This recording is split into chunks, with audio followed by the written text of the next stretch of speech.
Hi everybody, I'm going to read you guys the story about Ping.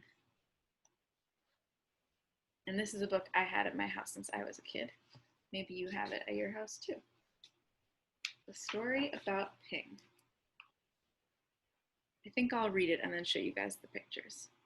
Once upon a time there was a beautiful young duck named Ping. Ping lived with his mother and his father and 2 sisters and 3 brothers and 11 aunts and 7 uncles and 42 cousins. Their home was a boat with 2 wise eyes on the Yangtze River. I'll put it close so you can see.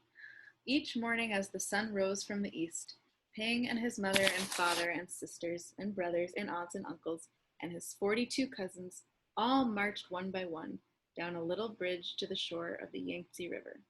All day they would hunt for snails and little fishes and other pleasant things to eat. But in the evening, as the sun set in the west, la la la lay would call the master of the boat. Quickly Ping and all his many family would come scurrying.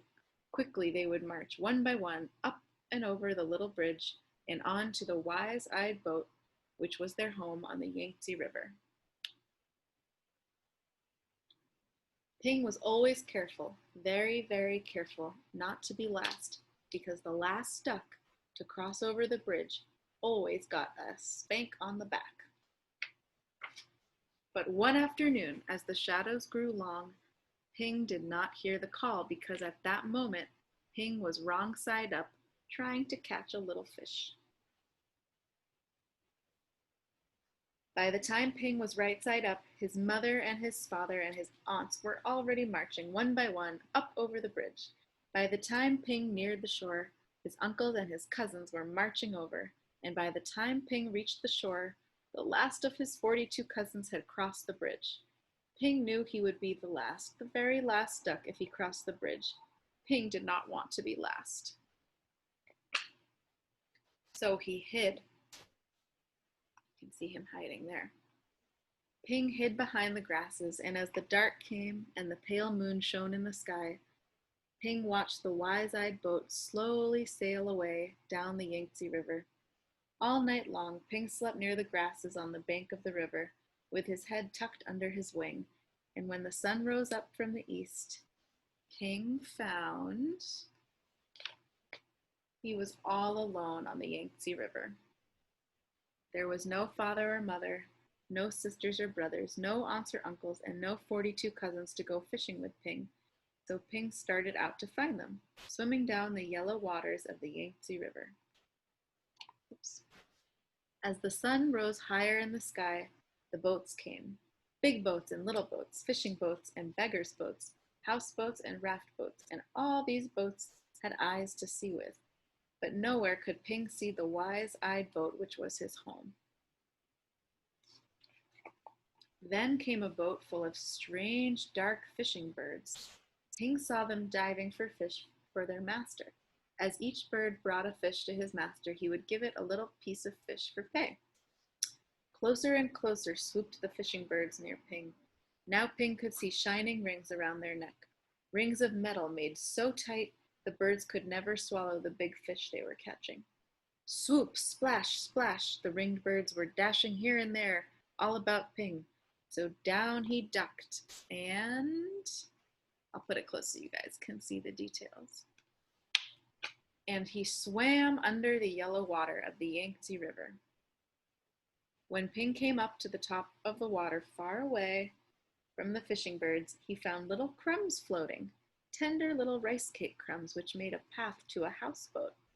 As Ping ate these crumbs, he came nearer and nearer to the houseboat. Then, splash!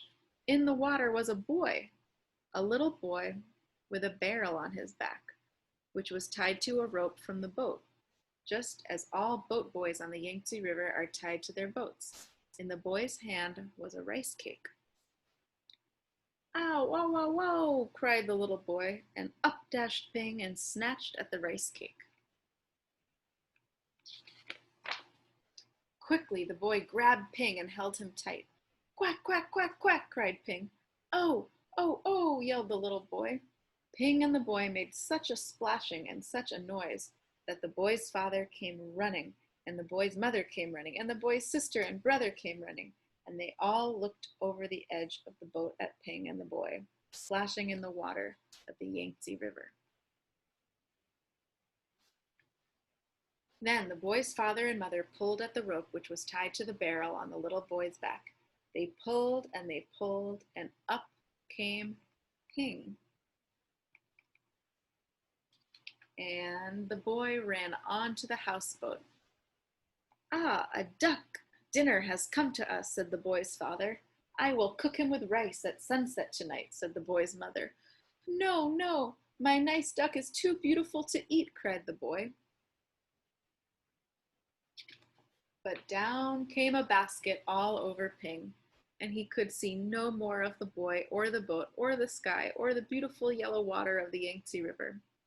All day long, Ping could only see the thin lines of the sun which shone through the cracks in the basket, and Ping was very sad. After a long while, Ping heard the sound of oars and felt the jerk, jerk, jerk of the boat as it was rowed down the Yangtze River. Soon the lines of sunshine which came through the cracks of the basket turned rose color, and Ping knew the sun was setting in the west. Ping heard footsteps coming near to him. The basket was quickly lifted, and the little boy's hands were holding Ping. Quickly, quietly, the boy dropped Ping over the side of the boat, and Ping slipped into the water, the beautiful yellow water of the Yangtze River. Then Ping heard this call, "La la la lay." Ping looked, and there, near the bank of the river, was the wise-eyed boat which was Ping's home. And Ping saw his mother and his father and his aunts all marching one by one up over the little bridge. Swiftly Ping turned and swam, paddling toward the shore. Now Ping could see his uncles marching one by one. Paddle, paddle, Ping hurried toward the shore. Ping saw his cousins marching one by one. Paddle, paddle, Ping neared the shore, but as Ping reached the shore, the last of Ping's 42 cousins marched over the bridge, and Ping knew that he was late again. But up marched Ping over the little bridge, and whack came the cane on Ping's back. Then at last Ping was back with his mother and his father and 2 sisters and 3 brothers and 11 aunts and 7 uncles and 42 cousins, home again on the wise-eyed boat on the Yangtze River. Sorry, I know it's a little hard to see the pictures because of the light in here, but I hope you guys like that story. And yeah, I hope you like all the stories we read to you guys. So have a great summer. Bye-bye.